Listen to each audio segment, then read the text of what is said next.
नमस्कार दोस्तों, मैं हूं डॉक्टर शिल्पी चौहान और स्वागत करती हूं आपका अपने चैनल अवेयरनेस विद सक्षम पर।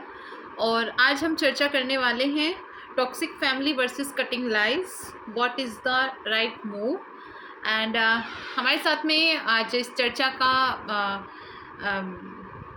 के विषय पर आज हमारे साथ में जुड़ी रहेंगी हमारी एक्सपर्ट टीना सिंह जी, जो कि एजुकेटर, न्यूट्रिशन प्रैक्टिशनर हैं, बिहेवियरल काउंसलर भी हैं, health and nutrition and Mangalayatan university Aligarh से मैडम है। मैडम, आपका बहुत बहुत स्वागत है हमारे चैनल पर। Thank you.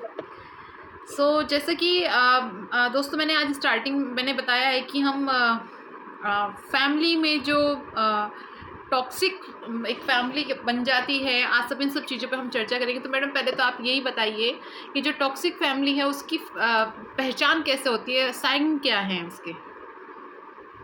ओके, तो हम जो टॉक्सिक वर्ड है ना, आप समझ सकते हो कि ये अच्छा तो बिल्कुल वर्ड है, होता ही नहीं है। मतलब टॉक्सिक से आप समझ सकते हो कि एकदम ऑपोजिट बिहेवियर आप देखते हो कहीं पे, कि जहाँ पे जो स्वीटनेस नहीं होती है रिश्तों में, जो खटास मिठास, मतलब मिठास नहीं होती, खट्टी मीठी बातें भी नहीं होती हैं, मतलब एकदम करवाहट हो जाती है।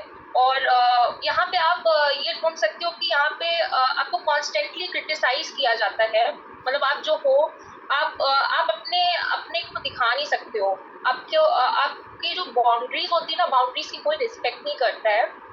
प्लस आपको हमेशा लाइक खुद को वो दिखाते हैं कि हम है सब कुछ, एंड आपको इमोशनली नेग्लेक्ट फील कराते हैं वो, है ना। तो मतलब बहुत से साइंस आपको देखने को मिल जाते हैं। तो ऐसा नहीं कि एक ही बार में आप समझ जाते हो, बहुत टाइम लगता है कि आप जज कर पाते हो, आइडेंटिफाई कर पाते हो कि हमारी फैमिली में मतलब एक्चुअली टॉक्सिसिटी है कि नहीं है। मतलब आप लास्ट में जाते हो, लास्ट में देख पाते हो। तो कहते नहीं है, मैच्योरिटी लेवल यहाँ पे बहुत मतलब हाई होना चाहिए। और वही है कि हम लोग उतना समझ नहीं पाते हैं कि क्या है क्या नहीं फैमिली में चल रहा है, इसलिए बहुत टाइम भी लगता है इसको समझने के लिए। आप जैसे बता रहे हैं मैच्योरिटी बेशक हाई होती है। जनरली ऐसा होता है कि जो टॉक्सिक फैमिली होती है उसका इम्पैक्ट ज़्यादातर महिलाओं पर ही पड़ता है, क्योंकि कहीं ना कहीं परिवार की धुरी महिला होती है और उसे अपनी जिम्मेदारियों में और अपने घर परिवार को बचाने में वो इतनी परेशान हो जाती है, हर चीज़ को बचाते बचाते, फिर भी उससे जितनी ज़्यादा वो मैच्योरिटी दिखाती है उतनी ज़्यादा उससे एक्सपेक्टेशन बढ़ जाती है। तो आप मुझे बताइए, जैसे कि टॉक्सिक एनवायरनमेंट बन गया है, तो उस फैमिली में रहना सही है या उससे अलग हो जाना ज़्यादा सही है? ओके, सो मैम, ये हमें तभी ये काफी बेसिक देखा जाए तो बहुत ही बड़ा स्टेप होता है ये जी। हमें एकदम से हमें प्रूव नहीं करना, हमें हमें हमें पहले देखना है, हमें साइंस देखना है कि हमारे साथ इतना क्या गलत हो रहा है जो हमें ये मूव ऑन करना है हमें। क्योंकि हमें मेन चीज क्या होती है, हमें रिस्पॉन्सिबिलिटी तो निभानी होती है, खासकर जो आप बता रहे हो कि विमेंस के लिए है। तो विमेंस के लिए बहुत ज्यादा ये हार्ड होता है कि वो ये मूव ऑन कर पाए, क्योंकि उनके ऊपर जो सोसाइटल प्रेशर होता है ना, वो सबसे पहले हावी होता है। पहले उनके बर्डन बनेगा वो मतलब इनको विमेंस क्या है, हमारा इतना नरम दिल होता है कि हम लोग की चीजें लग जाती हैं, हम लोग इतना प्रिपेयर्ड नहीं होते हैं। हमें लगता है कि सामने जो है हमें, मतलब जब तक हमें कहते नहीं एक्सपीरियंसेस नहीं मिलते हैं, जब तक हमको सीखने को नहीं मिलता है, तो हम लोग उतनी जल्दी हम लोग फॉलो नहीं कर पाते हैं। तो मैम, जैसे हमें साइंस देखना है उनके लिए। तो कब डिसीजन लेना चाहिए जब ये बोलते हैं कि सर से पानी ऊपर हो जाए? क्योंकि बाद में मोस्टली काउंसलर की यही एडवाइस होती है कि भाई आप अब तक कहाँ थी, आपने इतना बर्दाश्त ही क्यों किया?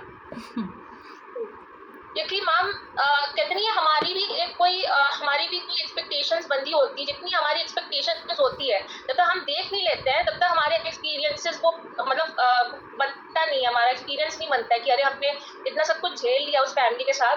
तो वही है कि हमारे जो एक्सपेक्टेशंस होते हैं, जैसे कि हमारी फैमिली के साथ हम जब तक ये नहीं कर देंगे, उनके लिए ये चीज नहीं कर देंगे, भले से वो हमारे लिए क्या कर रही हो, वो हमारे अकॉर्डिंग नहीं, उतना हमें ग्रेट फील नहीं कराती हमारी फैमिली। तो जब तक हम उनको उतना नहीं दे देंगे मैम, तो तब तक हम मतलब वेट करते हैं कि मतलब चलो कुछ है, कुछ करते हैं भाई, है ना। तो जब वो देखते हैं कि हमसे वो भी नहीं मिल रहा हमें, तो हम उस स्टेज पे आ जाते हैं कि मतलब हाँ, हमको फिर देखना पड़ता है, फिर देखना पड़ता है अदर ऑप्शंस के लिए, हम फिर भागते हैं उसके बाद। मैम, कहते हैं कि मतलब कहते नहीं है आजकल की जनरेशन इस तरीके के माहौल को देखने के बाद में सबका ख्याल ये आता है कि हमें शादी नहीं करनी है, हम ऐसे ही खुश हैं, ठीक है। तो क्या ऐसा हो सकता है कि मतलब अगर आप एक टॉक्सिक फैमिली में यदि फंस गए हैं, आप निकल भी नहीं पा रहे हैं, आप रह भी नहीं पा रहे हैं, तो ऐसे सीन में मैम आप क्या एडवाइस करेंगी? ओके, सो सी मैम, आपको यहाँ पे अपना आत्मनिर्भरता पे काफी वर्क करना पड़ेगा। लाइक आपको, आप जब तक अपनी खुद की पहचान नहीं बनाओगे तब तक आप इस जोन से निकलने नहीं वाले हो। ये आपका ऐसे ही बना रहेगा। तो आप दैट ऐसी इज सिचुएशन मतलब आप ये बता रहे हैं कि उसको मूव और ऑन करना है, बट अपना सेल्फ कॉन्फिडेंस और सेल्फ डिपेंडेंट उसको बिल्कुल होना पड़ेगा। फाइनेंशियल स्टेबिलिटी बहुत इम्पोर्टेंट है, खासकर विमेंस के लिए। उनको उनको मतलब इंडिपेंडेंट होना है तो इंडिपेंडेंट होना है। अगर ऐसा उनके साथ हो गया, ऐसा क्रिएट हो गया, उन्हें फिर अपने ऊपर वर्क करना है पूरी तरीके से। इमोशनल वेलबींग पे करना है, मेंटली आपको प्रिपेयर रहना है, सब कुछ उनको अपने ऊपर देखना पड़ेगा। मतलब यही है कि आपको बहुत देख लिया आपने दूसरों का, अब आपको खुद पे वर्क करना है पहले। ये चीज जनरली मैम ऐसा होता है कि आप जैसे बता रहे हैं सेल्फ डिपेंडेंट वुमेन होती हैं आजकल, कोई इतना बर्दाश्त भी नहीं करती हैं, उनके पास में मनी है, जॉब है और एजुकेटेड भी हैं, वो इतना बर्दाश्त नहीं करती हैं, है ना। वो कहती कि मैं क्यों करूँ इतना सहन, वो अपना अलग हो जाती हैं, है ना, अलग हो गई फैमिली से। लेकिन आप मुझे ये बताइए, क्या अलग होने के बाद में उतने चैलेंजेस नहीं आते हैं जितने वो पहले फेस कर रही थी?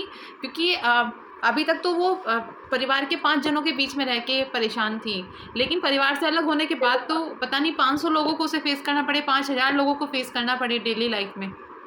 क्या होता है, पुराने ट्रॉमास होते हैं ना, न्यू ट्रॉमास हम उसके लिए प्रिपेयर हो चुके हैं मैम। तो चाहे जितने भी चैलेंजेस आएंगे तो वो न्यू चैलेंजेस है मैम। ये हमारे काफी कहते नहीं, ये हमारे रूट से अटैच थे। सब जो हमारा फैमिली होता है वो हमारे रूट से अटैच था। उसमें हमने एक्सपेक्टेशंस लगाई थी, यहाँ पे हमने एक्सपेक्टेशंस नहीं लगाई। हमें पता है ऑलरेडी मैम कि हम ऐसा इंडिपेंडेंट बनेंगे आगे जाके तो हमको ये सब चीजें मिलेंगी, हमको उनसे निपटना होगा।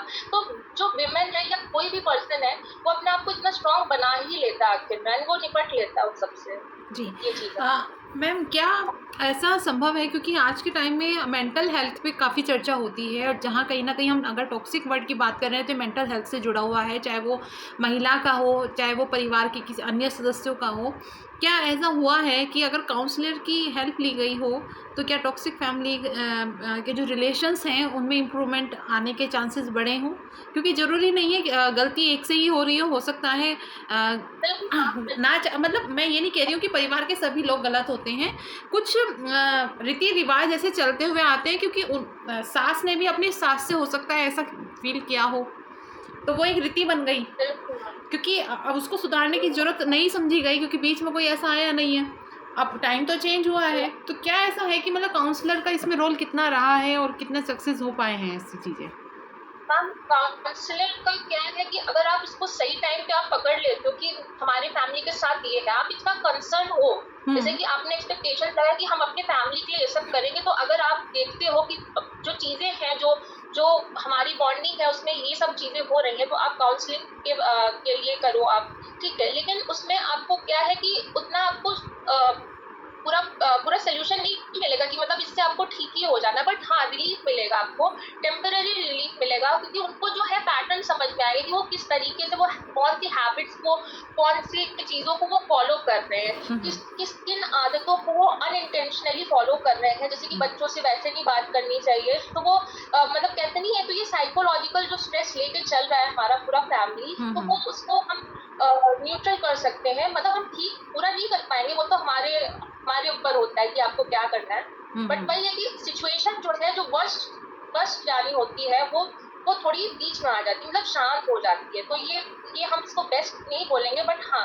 जो सिचुएशन चल रही है वो खराब होने से बच जाती है, बस इतना मैं बोलूँगी। जी मैम, एक चीज़ ये बताइए, जैसे फैमिली में अगर कुछ भी पति पत्नी का रिश्ता ख़राब हो रहा है, वो जॉइंट फैमिली में रह रहे हैं, तो सबसे ज़्यादा एक्सपेक्टेशन घर के जो बड़े लोग होते हैं उनसे ये रहती है कि देखिए बचपन में जब छोटे बच्चे अगर झगड़ा करते हैं तो माँ क्या करती है, बच्चों का झगड़ा सुलटा देती है ना।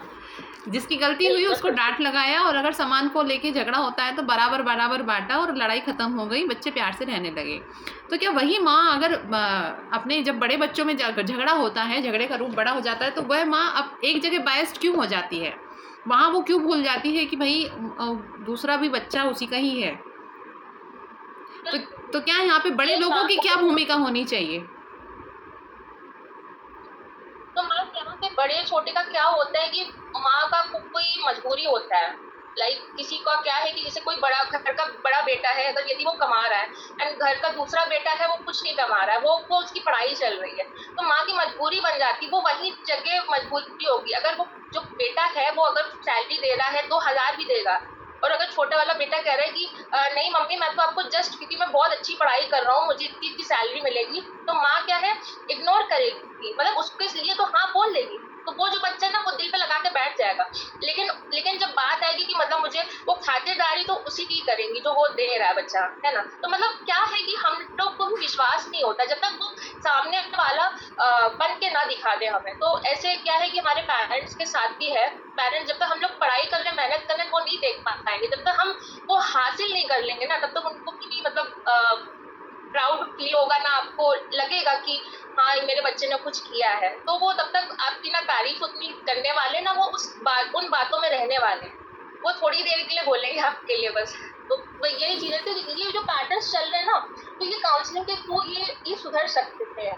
मतलब वही कह रहे हैं ना कि एक्सट्रीम पे नहीं जा सकती ये सब चीजें कि मतलब आपका ना मेरा ना तेरा ये सब कुछ नहीं हो सकता है। इसलिए काउंसलिंग के लिए तो बहुत सही होता है ये चीज, थेरेपी लेनी चाहिए यहाँ पे, कि साइकोलॉजिकल जो स्ट्रेस है ना वो चीज आपकी कम होती है फिर यहाँ पे। तो मैम इसमें इमोशनली डैमेज कितना हो जाता है पर्सन? मैम इमोशनली डैमेज वही है कि मैम आप जिस टाइम पे समझ लो, मतलब आप अपने एक्सपेक्टेशंस को दूर रख लो, और अपने जो डिजायर जो भी आप रखते हो अपने पेरेंट्स से कि मैं उनके लिए कर रहा हूँ या कर रही हूँ, तो आप उसको साइड रख के अपने ऊपर भी, मतलब आप बड़े हो गए हो तो आपको अपना भी देखना है, मतलब आपको अपने आप को प्रायोरिटी देनी है सबसे पहले, तभी तो आप दूसरों के लिए कर पाओगे। अगर आपको सेवा करनी है तो आप कैसे सेवा कर पाओगे जब तक आप खुद को नहीं देखोगे। तो उनको ये चीज समझनी होगी जी, आपको ठीक होना बहुत जरूरी है हर तरफ से। अब चाहे जो भी रिलेशनशिप हो, चाहे हमारे पेरेंट्स को ना हो, खुद के पेरेंट्स को ना हो, है ना, तो आपको सब हमेशा अपने आप को टॉप पे रखना है, तभी तो आप उनका बातें सुन पाओगे या जैसे भी हैंडल कर पाओगे ये चीज़। मैम लास्ट में यदि आप कुछ और टिप्स देना चाहें हमारे दर्शकों को? टिप्स तो यही है कि आप वही कहा ना कि आपको जो भी करना है लाइफ में, अपनी पीस ऑफ माइंड सबसे पहले आता है। अपनी हैप्पीनेस को आप चुनो, हमेशा चुनो जी, चाहे जितनी भी बड़ी चीज हो, जितने भी आपको मिल जाएगी, अरे आपको आपकी फैमिली फिर से प्यार करने वाली है, क्योंकि वो अट्रैक्शन तो फिर से दोहराएगी, क्योंकि वो ये ट्रैप जो है फिर से डालेगा। क्यों? क्योंकि उनको मालूम है, इंटेंशनली उनको पता है कि मेरा बेटा मेरी बेटी मेरे पास ही आएगी लौट के, क्योंकि वो जैसे देखेंगे आप हील हो रहे हो, अपने आप हील हो रहे हो, तो वो आपको खुद वो खींचने आएंगे, कुछ ना कुछ बहाना कर देंगे कि बेटा मेरे साथ ये हो रहा है वो हो रहा है। बट आप क्या हो, आपको उतना ज्यादा नहीं करना है, आप पहले खुद को देखो। अगर आपके पास टाइम है तो आप बिल्कुल अपने आप को देखो, और उसके बाद आप उनकी हेल्प करो, तो आप हेल्प भी कर पाओगे और खुद को आपने बैलेंस भी कर लिया, है ना। तो वही चीज़ है कि आप अपने इमोशंस अगर किसी को नहीं बता पाते तो आप जर्नलिंग कर लो, लिख लो। उन्हें क्या होता है कि आप अपना सेल्फ रिफ्लेक्शन देख पा रहे हो उसमें, कि आप किस तरीके से, वही कह रहे हैं ना कि आपको अपने पैटर्न्स पता होने चाहिए, किस तरीके से आप जा रहे हो, किस तरीके से आप मैनेज कर पा रहे हो अपनी चीज़ों को। तो बस यही है मैम। चलिए टीना जी, और आज हम अपनी चर्चा भी यहाँ पे बंद करते हैं, और हम उम्मीद करते हैं अपने दर्शकों से कि लगातार हम अपने चैनल पर वीडियो डाल रहे हैं, कुछ हेल्थ रिलेटेड हैं, कुछ मेंटल हेल्थ रिलेटेड हैं, और हमारा लगातार प्रयास यही चल रहा है कि हम अपनी वीडियो के द्वारा आप लोगों को अवेयर करते रहें, और कहीं ना कहीं हमें लग रहा है कि आप इसका फ़ायदा उठा रहे हैं, तभी हमारे फॉलोअर्स बढ़ते जा रहे हैं। इसके लिए हमारा आप सभी को बहुत बहुत धन्यवाद। और हम फिर से एक बार आपसे रिक्वेस्ट करेंगे कि आपको यदि हमारी वीडियो अच्छी लग रही हैं तो आप हमारी वीडियो को ज़रूर पूरा देखें और लाइक शेयर करना ना भूलें। धन्यवाद।